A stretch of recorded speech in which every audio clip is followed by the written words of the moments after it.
맞아. 오늘 우리가 같이 뜯어볼 자료는 CES 2026 The Physical AI Revolution 이라는 제목의 프레젠테이션이야. 총 52페이지인데 와, AI가 이제 진짜 우리 현실 세계로 걸어 나온다는 그런 얘기를 다루고 있어. 맞아. 그리고 저기 부제 보이지? 가치 증명의 시대. 이게 진짜 핵심이야. 뭐랄까, 더 이상 화려한 기술 자랑이 아니라 그래서 이걸로 뭘 할 수 있는데 이걸 증명해야만 살아남는 시대가 왔다는 거지. 그러네. 그럼 청취자 너를 위해 우리 같이 이 자료를 한 페이지 한 페이지 넘겨보면서 그 거대한 변화의 맥락이랑 생전 전략까지 제대로 한번 짚어보자. 좋아. 준비됐지? 응. 자, 그럼 바로 1페이지부터 시작해보자. 제목은 CES 2026 The Physical AI Revolution. 어우, 이 이미지가 되게 상징적인데 뇌에 로봇팔이 달렸네? 그치. 물리적 AI, 그러니까 피지컬 AI가 이번 탐구의 핵심 키워드라는 걸 그냥 첫 장부터 보여주는 거지. 오케이. 그럼 2페이지랑 3페이지는 각각 빈 페이지랑 오디오 아이콘만 있으니까 바로 본론으로 들어가 볼까? 응, 바로 4페이지로 가자. CS2026의 단 하나의 메시지. 피지컬 AI 시대의 개막. 여기서 AI라는 뇌가 자동차나 로봇 같은 몸을 가지게 됐다는 걸 딱 보여주고 있어. 아, 그러니까 AI가 단순히 우리 스마트폰 안에서 대답만 해주는 그런 존재가 아니라 이제 직접 움직이고 현실에 개입하기 시작했다. 이런 서론 같은 거네. 바로 그거야. 그래서 페이지 밑에 있는 문구, 이제 경쟁의 룰은 누가 더 실용적 가치를 증명하는가로 바뀌었다. 이 말이 진짜 중요해. 이건 그냥 트렌드가 바뀌었다. 이게 아니거든. 그럼 뭔데? 산업의 생존 법칙 자체가 바뀌었다는 의미지. 와, 세다. 자, 5페이지로 넘어가면 AI 모니터 밖으로 걸어 나왔다는 김난도 교수 인용구가 바로 나오네. 로봇이랑 모빌리티가 AI의 새로운 몸이 돼서 우리 일상을 직접 바꾼다는 건데. 이게 구체적으로 어떤 의미냐면 이 페이지의 다른 전문가들 코멘트를 보면 좀 더 명확해져. 차경진 교수는 보여주기식 기술쇼는 끝났다고 했고, 주영섭 교수는 CS가 생존 실험실이 됐다고 했어. 그렇지. 그러니까 연구실에 있던 막 멋진 기술 이런 게 아니라 당장 우리 집, 우리 공장에서 문제를 해결해주는 기술만이 진짜 가치로 인정받는다는 거야. 아하. 그럼 6페이지에서 말하는 디지털 AI랑 피지컬 AI의 차이가 바로 그 지점이겠구나. 왼쪽에 있는 디지털 AI는 코딩이나 클라우드처럼 눈에 보이지 않는 지능이고 오른쪽 피지컬 AI는 로봇 팔이나 자율주행차처럼 우리가 만질 수 있는 지능이라는 거. 정확해. 주영섭 교수 말을 빌리자면 눈에 보이는 AI가 인간의 노동과 일상을 어떻게 실질적으로 돕는지 확인하는 것. 이게 CES의 핵심이 된 거야. 결국 우리 삶에 얼마나 도움이 되냐는 아주 근본적인 질문으로 돌아온 거네. 맞아. 7페이지는 아예 선언을 해버리네. 기술 과시의 시대는 끝났다. 복잡한 아이디어를 보여주던 쇼에서 실제로 가치를 증명하고 파는 프루브 앤 셀로 넘어왔다는 걸 시각적으로 보여주고 있어. 이 페이지가 이번 프레젠테이션 전체의 서론을 딱 요약하는 장이야. CS의 본질이 이런 것도 할 수 있어요 자랑하는 게 아니라 이 기술로 당신의 이 문제를 해결해서 돈을 벌 수 있습니다. 이걸 증명하는 싸움터로 변했다는 거지. 그럼 8페이지에서 그 싸움터의 구체적인 전장들이 나오는 거구나. CES 2026을 관통한 3대 메가트렌드. 첫째가 지능형 전환. 그리고 둘째가 삶의 질 개선과 장수, 셋째가 미래 설계. 이 세 가지가 언뜻 보면 좀 달라 보이잖아. 좀 그렇지. 그냥 사실은 하나의 지점을 향하고 있어.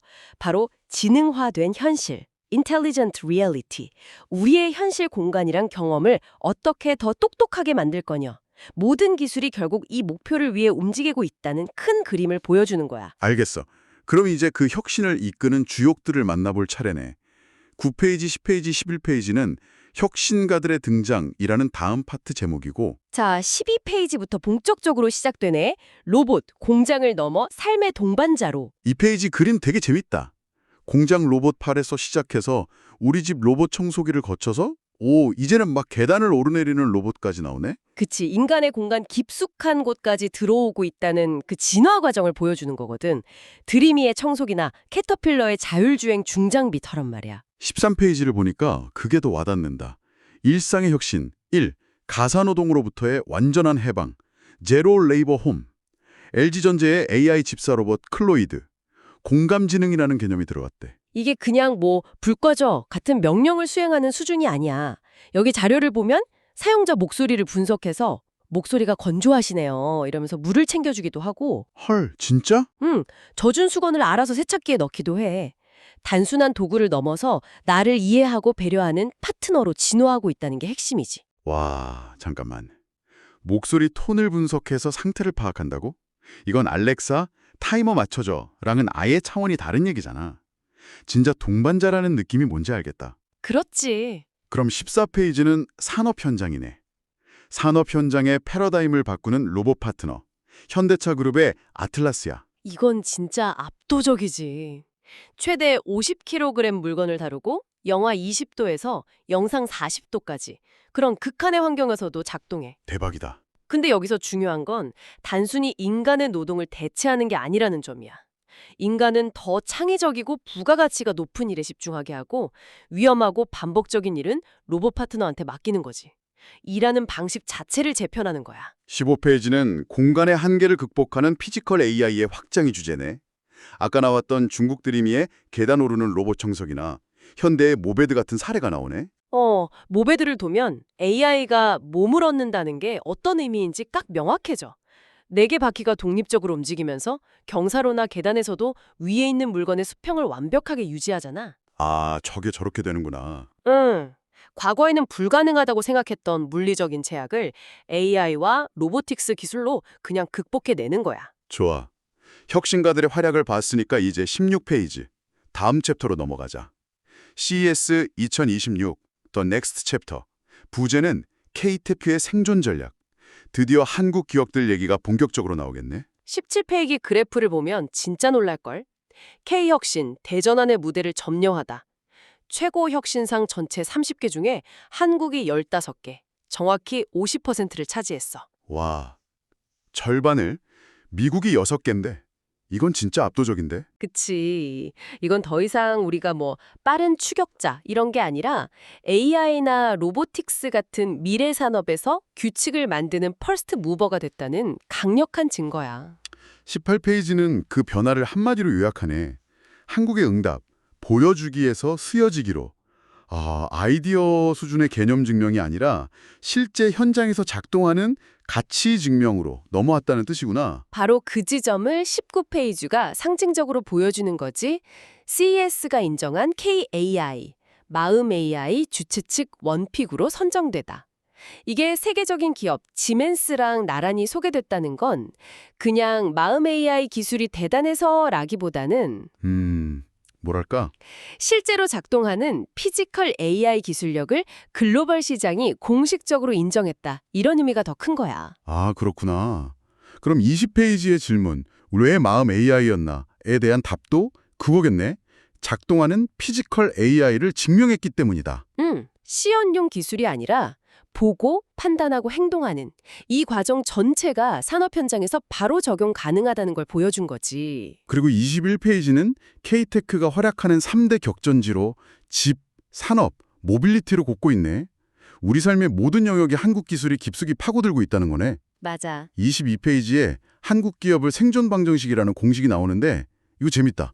제조 기반 플러스 글로벌 AI 동맹 곱하기 인간 중심의 실용성 이꼴 지속 가능한 비즈니스 가치. 여기서 제일 중요한 변수가 바로 인간 중심의 실용성이야.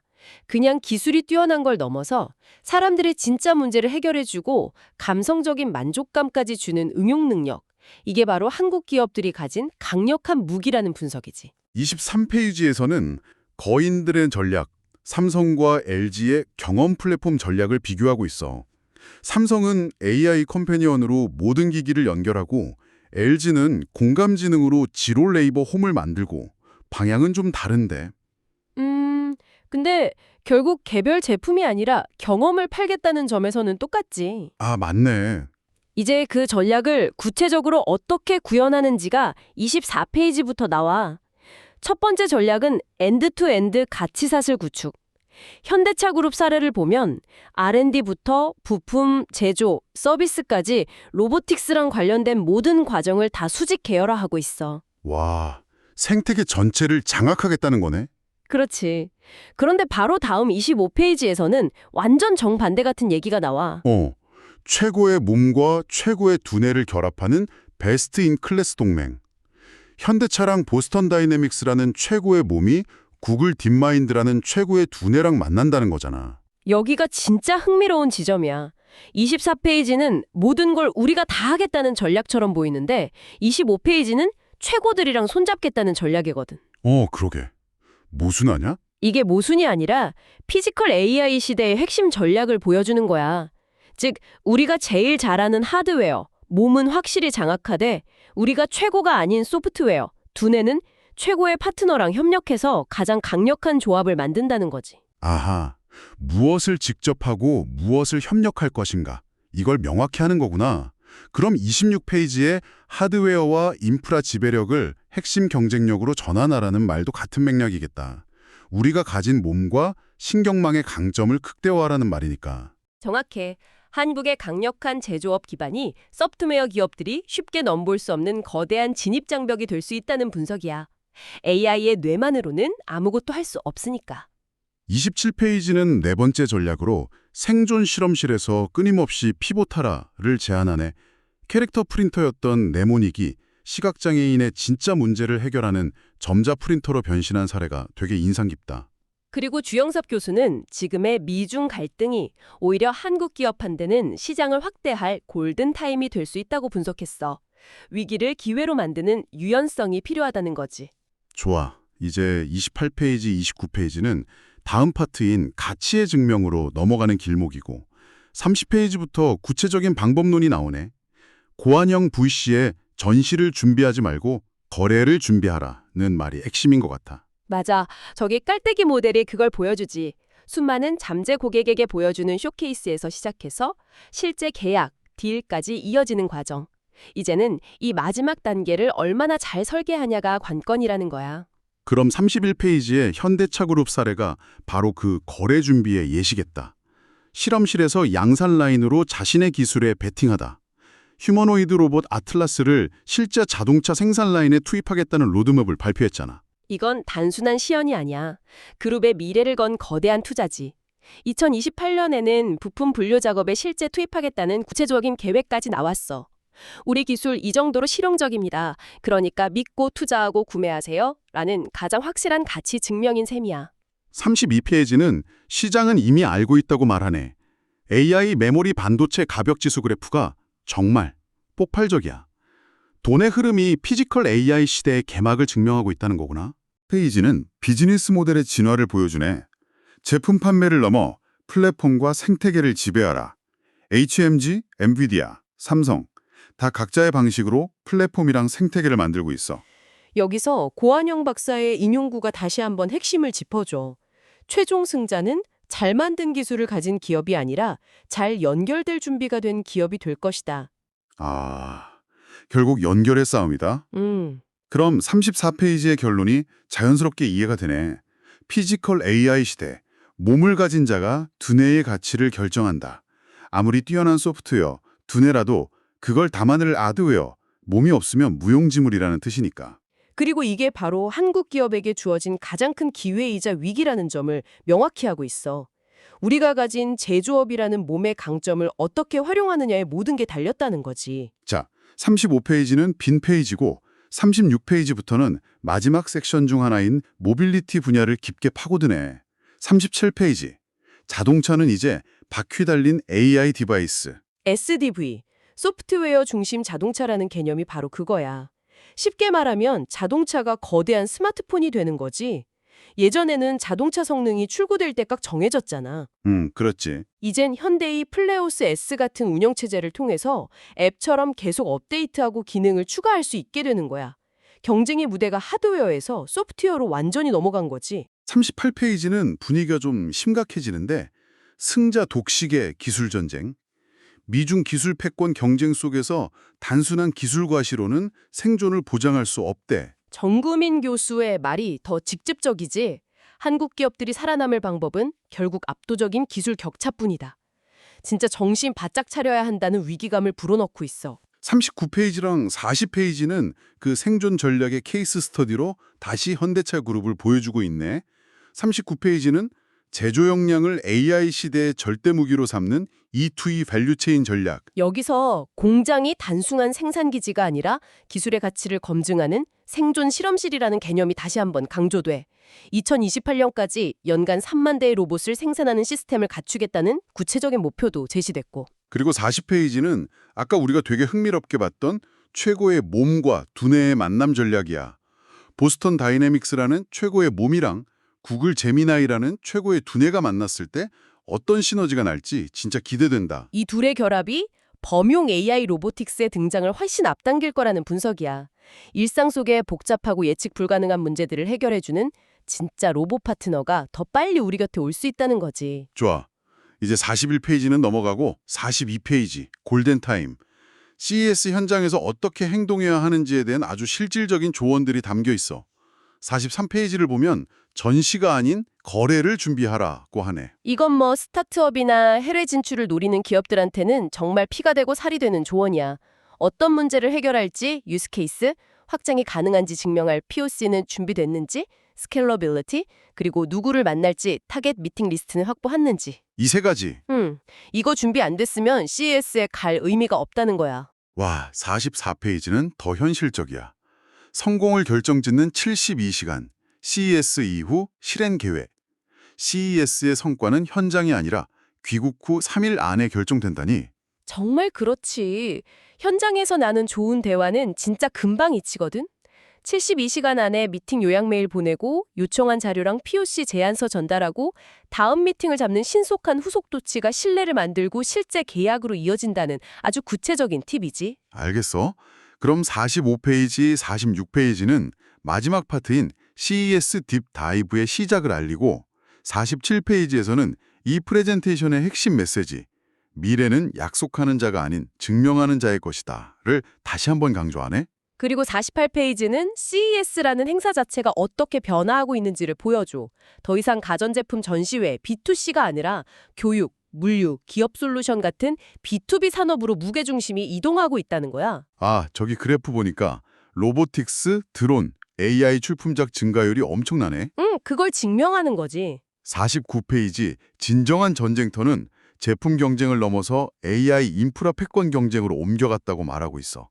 AMD랑 엔비디아 사례를 보면 와, 이제 반도체 칩 하나가 전체 산업 생태계를 좌우하는 시대가 온 거구나. 그래서 반도체는 더 이상 부품이 아니라 전략 자산, 스트래티직 에셋이 된 거야. 국가의 경제 안보랑 직결되는 핵심 요소라는 거지. 50페이지랑 51페이지는 이 새로운 시대의 영웅들, 히아노 케이스를 보여주고 있네. 50페이지의 캐터필러는 흙을 파는 기업에서 데이터를 파는 기업으로 변신했대. 이게 진짜 대단한 전환이야.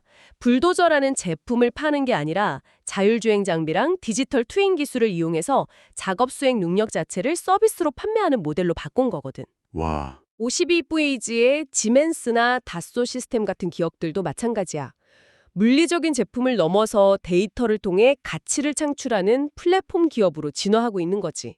드디어 마지막 52페이지다. 새로운 시대의 연금술. 데이터를 자산으로 만드는 기업들.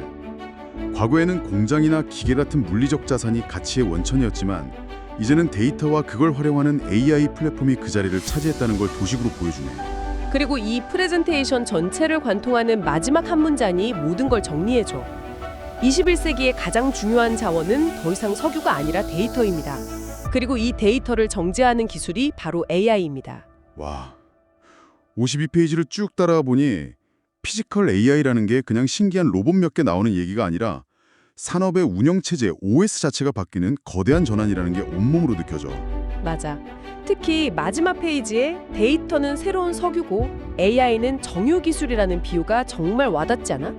원유 자체도 가치가 있지만 정제 기술을 거쳐야 항공유도 되고 아스팔트도 되는 것처럼 말이야. 그러네. 데이터도 AI라는 정제 기술을 통해 비로소 무한한 가치를 만들어내는 거니까. 바로 그거지. 그럼 마지막으로 청취자 너에게 이런 질문을 던져보고 싶어. 너의 일상이나 업무에 쌓이는 수많은 데이터는 아직 땅속에 묻힌 원유 상태일까? 아니면 이미 가치를 만들어내는 정제된 제품 상태일까? 그리고 만약 아직 원유 상태라면 그것을 정제해서 너만의 가치를 만들어낼 AI 정유소는 어떤 모습일지 상상해보는 것만으로도 아주 흥미로운 시작이 될 거야. 오늘 탐구는 여기까지.